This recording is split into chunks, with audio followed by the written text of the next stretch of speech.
Bonjour et bienvenue dans ce cours vidéo en biologie cellulaire.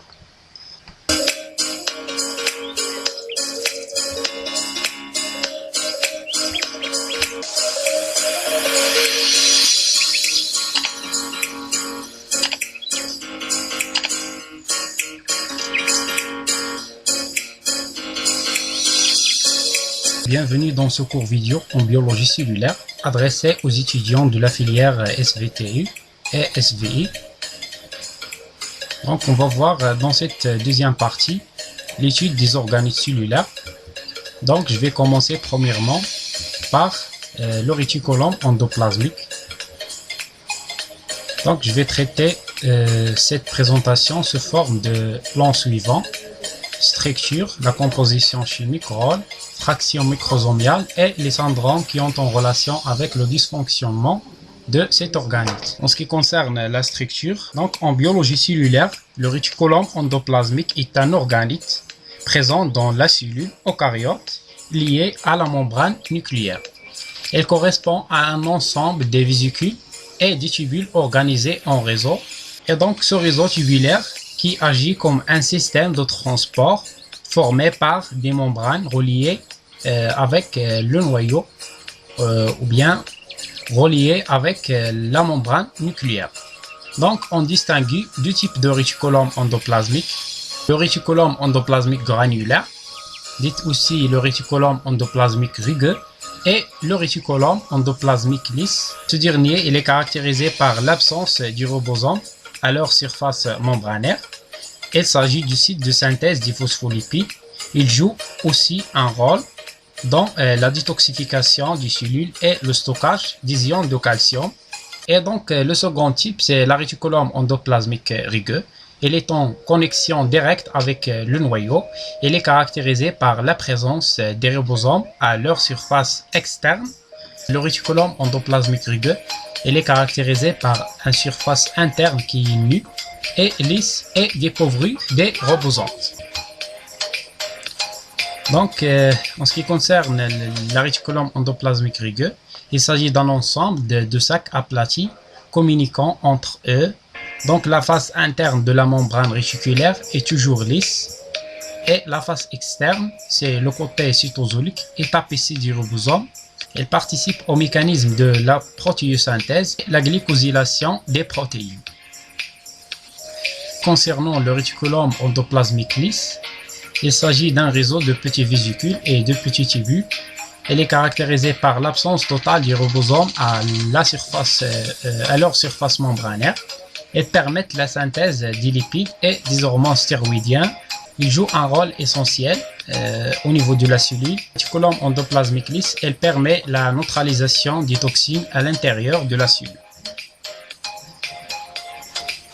Donc, en ce qui concerne la composition chimique du réticulum, il est composé de 70% généralement des enzymes et 30% des lipides.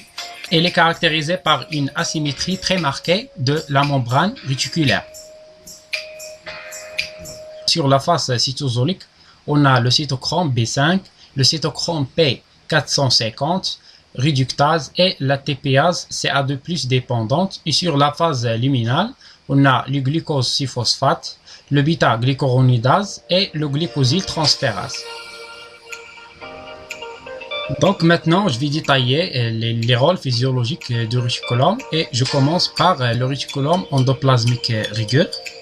Donc parmi les rôles de réticulum endoplasmique rugueux, on trouve la participation au phénomène de la protéosynthèse par l'assemblage et la maturation des protéines et la glycosylation de ces protéines. Donc alors, on a premièrement la fixation de l'ARN messager par son extrémité 5' au niveau de leur site de fixation au niveau du ribosome libre, et par la suite la traduction d'une séquence nucléotidique spéciale et formation du peptide à résidu hydrophobe nommé le peptide signal. Vous voyez ici. Donc ce peptide signal, elle est attachée aux particules de reconnaissance de ce dernier et elle est dite SRP. Donc le complexe SRP et peptide signal se dirige vers la membrane de la réticulum endoplasmique rugueux où il se fixe sur leur récepteur SRP récepteur, donc nommé protéine d'ancrage. Après contact, le SRP est dissocié du complexe et hydrolysant une molécule de GTP. Après, on aura l'ouverture des pores membranaires formés de protéines de translocation et donc des peptidases coupent le peptide signal lié aux protéines. La triase du réticulum endoplasmique le dégrade et alors à ce stade, la protéine synthétisée est libérée dans la lumière de la réticulum endoplasmique où il acquiert sa structure tertiaire et peut éventuellement être glycosylé. Et en ce qui concerne le second type de réticulum, c'est le réticulum endoplasmique lisse. Parmi les rôles physiologiques, c'est la biosynthèse des lipides. Il permet la synthèse des phospholipides, le cholestérol nécessaire pour la régénération des systèmes membranaires à l'intérieur de la cellule. Donc, en ce qui concerne les phospholipides, le réticulum endoplasmique lisse, il synthèse les phospholipides à partir de glycérol, triphosphate, auxquels sont ajoutés des acides gras. Et concernant la biosynthèse des hormones stéroïdiennes, c'est le cholestérol qui est le précurseur initial de leur formation. Donc la synthèse de ces hormones, et particulièrement l'oestrogène, le progestérone, le testostérone par hydroxylation du cholestérol au niveau de la membrane réticulaire par l'action du cytochrome P450. Et parmi les autres rôles de l'réticulum endoplasmique lisse, c'est la détoxification.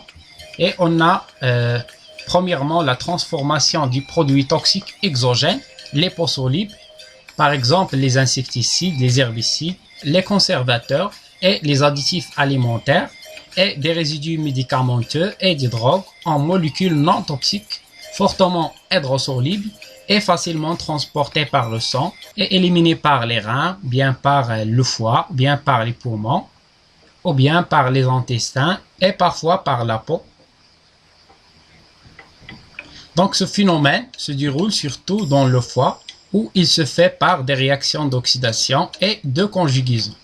Et maintenant, on va voir les deux types de réactions. Premièrement, la réaction d'oxydation. Donc, on a la toxine et par l'action de l'enzyme cytochrome P450, on aura l'hydroxylation de la toxine par incorporation d'un atome. Et donc, l'autre atome d'oxygène est réduit en H2O par oxydation de NADPH. L'autre réaction de détoxification, c'est la conjugaison par la fixation sur la toxine d'un groupement hydrophile. C'est plus particulièrement l'acide glycuronique, un composé hydrosoluble. Il s'agit d'une glycuronoconjugaison. Et parmi les autres fonctions de réticulum endoplasmique lisse, on aura le transport des ions Ca2+, nécessaire à la contraction de la fibre musculaire. Maintenant, on va voir la fraction microsomiale. Donc, comme vous voyez ici, on a deux cas de figure. L'image A, il s'agit d'une observation du réticulum endoplasmique rugueux au microscope. L'image B, il correspond au microsome par le microscope électronique. L'obtention de ces microsomes nécessite premièrement une homogénéisation après la purification du réticulum endoplasmique rugueux par le cytoplasme de la cellule. Et on a donc la formation du microsome rugueux. Et d'ailleurs, un microsome est une fraction du réticulum endoplasmique obtenue par ultracentrifugation. Donc après, on peut purifier les ribosomes totaux qui ont lié au réticulum endoplasmique par l'action d'un détergent et on aura la formation du microsome lisse et des ribosomes. Donc, l'idée issue de la détection au microscope électronique de ribosomes uniquement sur la portion rugueuse du réticulum et alors les fonctions du réticulum endoplasmique rugueux est proportionnelle à la quantité du ribosome et donc les fonctions de réticulum endoplasmique rugueux elle est liée à la quantité des ribosomes qui ont inséré sur leur surface membranaire. Parmi les syndromes liés au dysfonctionnement du réticulum endoplasmique, il y a le syndrome hypoglycosylation des glycoprotéines sériques Donc, ce syndrome est légèrement associé par le retard psychomoteur et des convulsions et dysmorphie et des atteintes digestives. Et donc voilà, j'espère que on a vu assez d'informations concernant ce premier chapitre. Concernant les autres chapitres de cette deuxième partie, je vais traiter dans des autres capsules vidéo. Merci, à bientôt.